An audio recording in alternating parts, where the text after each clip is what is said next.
I'm Catherine, 39 years old, a devoted homemaker and mother to our bright-eyed 5-year-old daughter.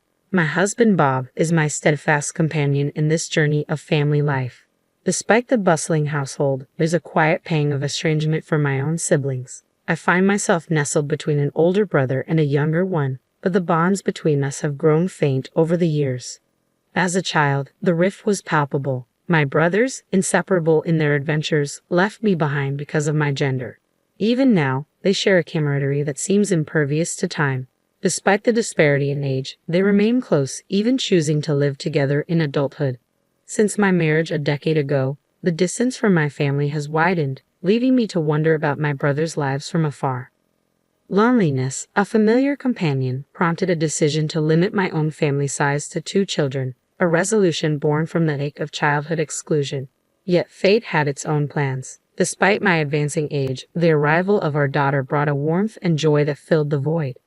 Now, my world revolves around the cozy embrace of Bob and our daughter, leaving little room for thoughts of my brothers. Even news of my older brother's impending engagement failed to stir more than a passing curiosity. Yet, as the day of his introduction to Marilyn approached, the family home buzzed with excitement. My parents, long concerned about my brother's single status, busied themselves with preparations while my younger brother bemoaned his own solo status.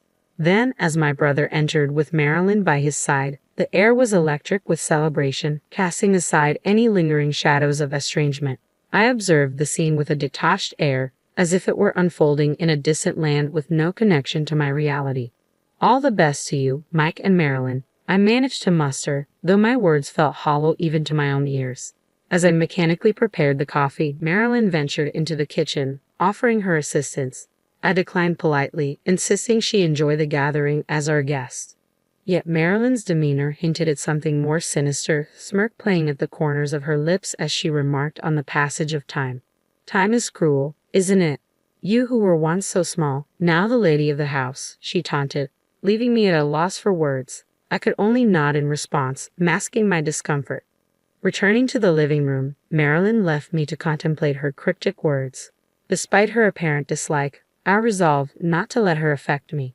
However, the unease lingered like a shadow, casting doubt on the future of my relationship with my brother and his new wife. A month later, my mother's invitation to the family reunion prompted a visit home. Joined by Bob and our daughter, we entered my childhood home, greeted by familiar faces. As my family embraced Bob and our daughter, I couldn't help but feel a sense of relief at the genuine warmth exchanged. As I busied myself with coffee refills in the kitchen, Marilyn once again appeared at my side.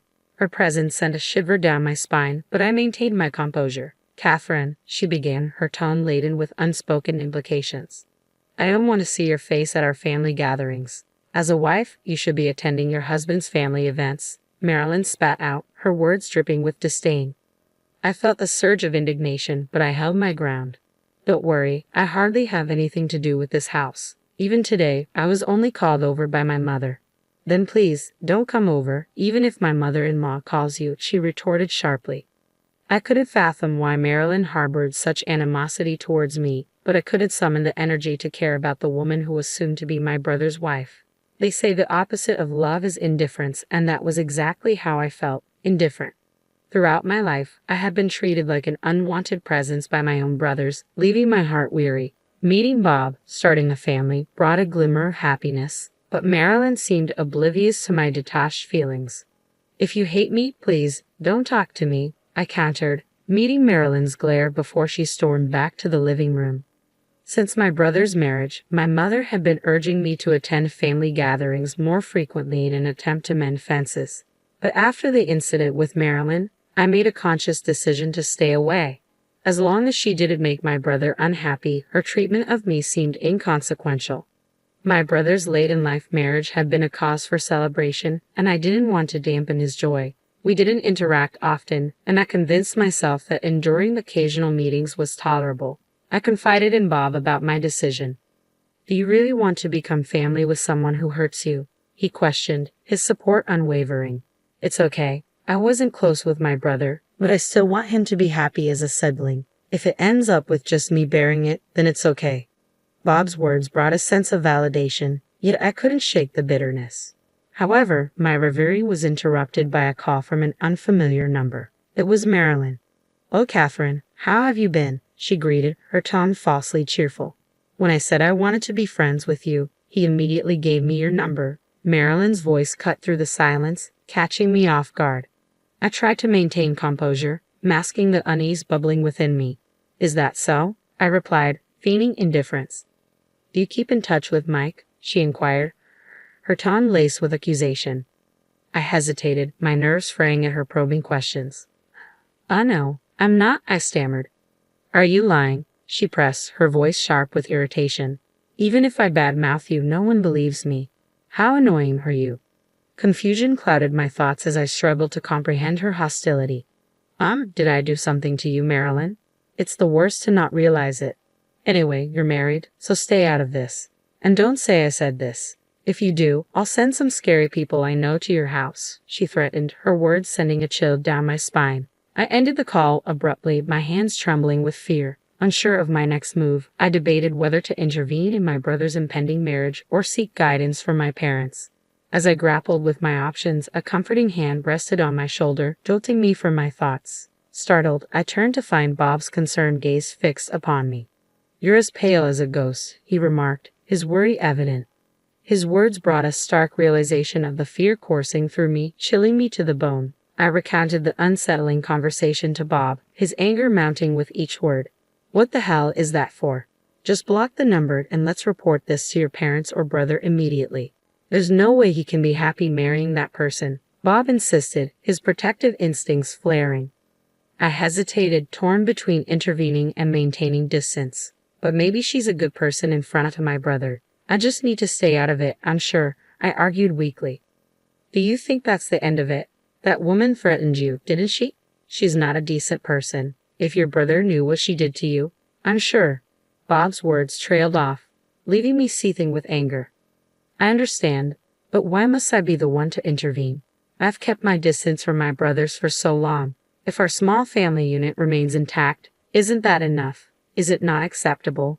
The calm facade I typically maintained shattered as memories of childhood exclusion flooded my mind. The pain of being sidelined by my brothers, as if I were invisible, ignited a long-buried anger. Yet I knew Bob wasn't the target for my frustration. Suddenly realizing this, I turned to him and offered an apology. "I'm sorry. You've done nothing wrong." In response, Bob enveloped me in a tight embrace. "You've been holding back a lot, haven't you? I'm on your side, Catherine. You can vent your feelings to me, but I believe you should talk with your brothers." His words brought a sense of relief, and I resolved to address the lingering issues with my siblings. Despite feeling slightly more at ease, I knew I needed to confront the past. I decided to reach out to my brothers and arrange a private conversation among the three of us. However, the planned call never materialized. Instead, I received a distressing phone call from my mother.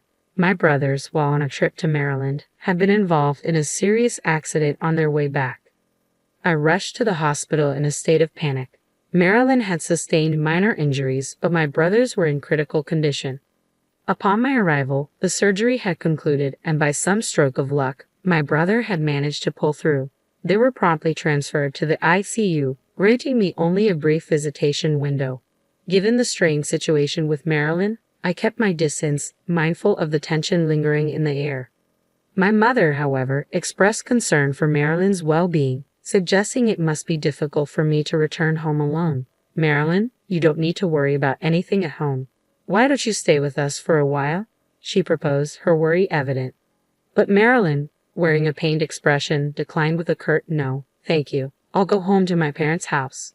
In a gesture of goodwill, my mother offered to drive her home, yet Marilyn insisted she was fine and swiftly departed from the hospital. Despite my reservations, I couldn't help but feel a pang of sympathy for her.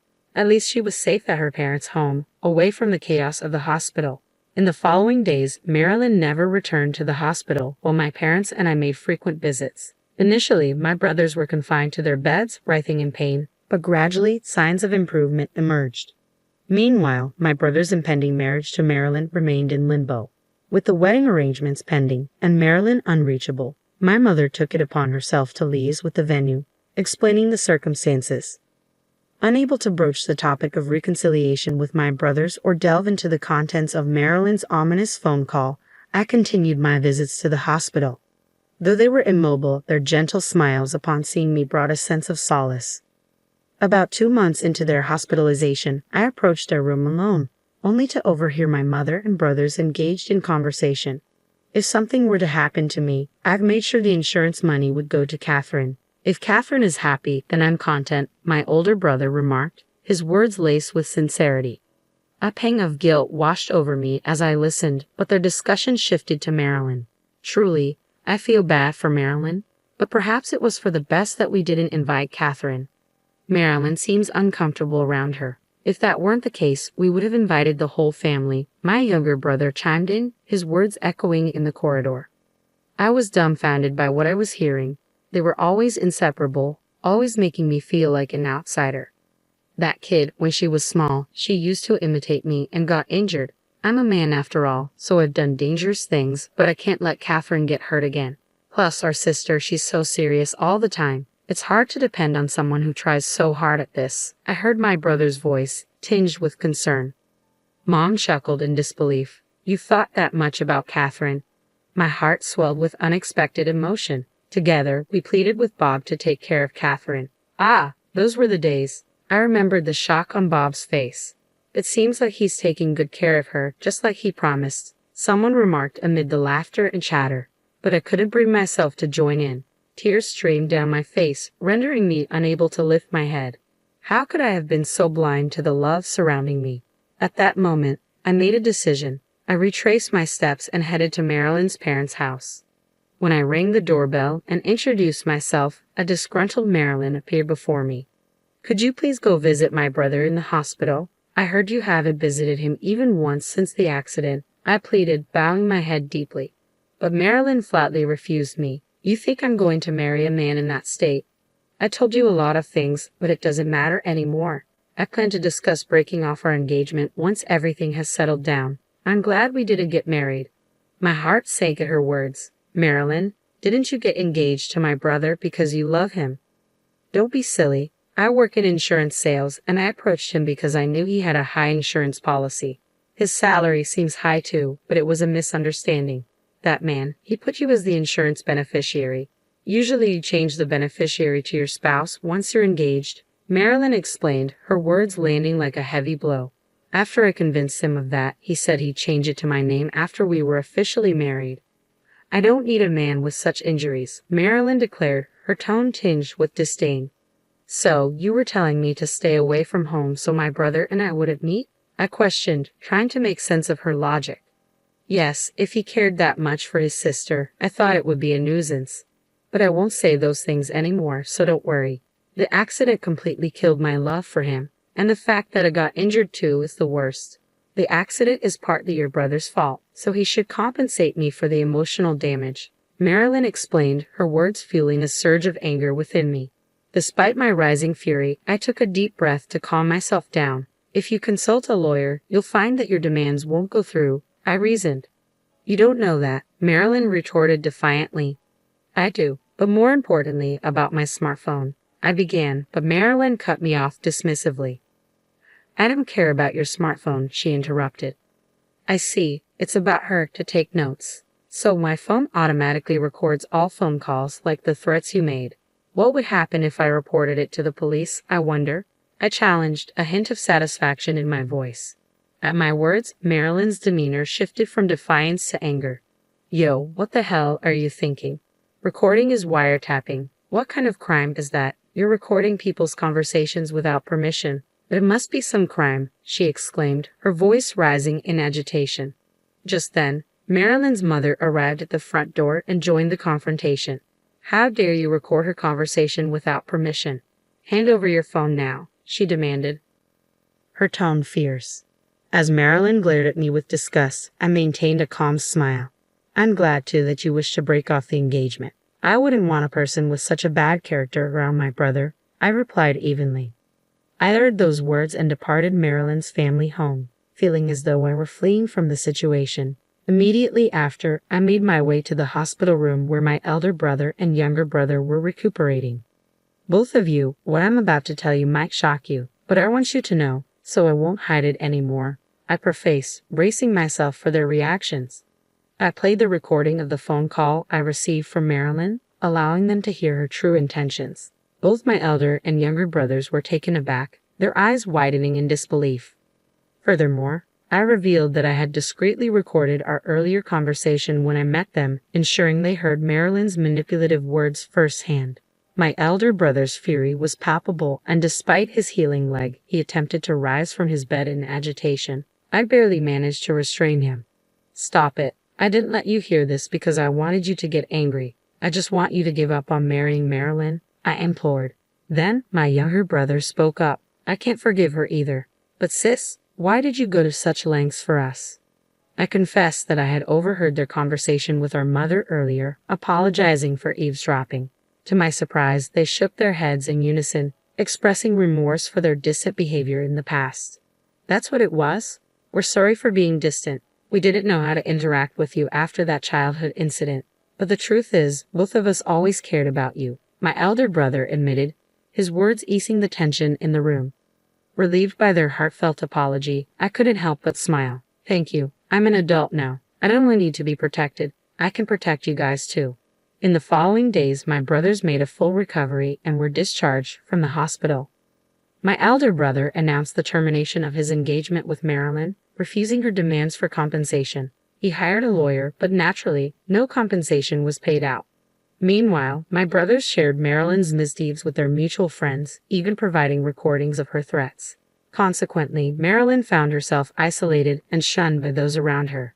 Since then, I've returned to my normal life feeling a newfound peace in my heart.